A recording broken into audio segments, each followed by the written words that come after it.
السلام عليكم متابعيني الكرام. اليوم أقدم لكم وصفة جدا طيبة وتنفع للعشاء وللغداء.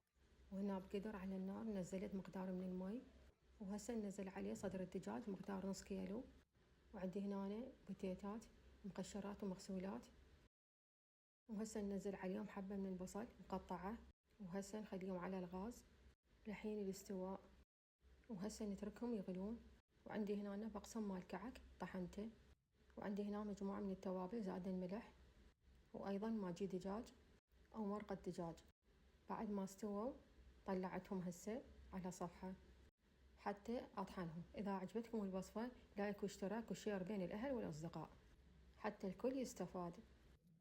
حبايبي اللايك جدا مهم حتى يساهم في تطوير القناة، وأريد تعليق حلو مثلكم من إيدكم الحلوة حتى ننزل لكم بعد وصفات جديدة تستفادون من عندها. حبايبي بعد ما فتتنا الدجاج ننزل على البوتيتة المهروسة ونضيف عليها التوابل والملح، ومن بعدها نعجنها كل زين لا بس المواد،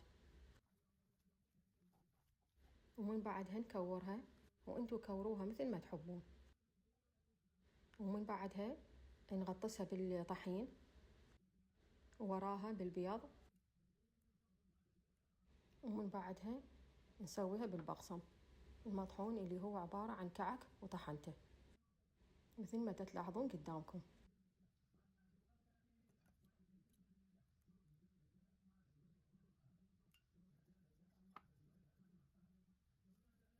وبعد ما جهزت الكمية وهسه مباشرة على زيت حامي ونحمرها من الوجهين.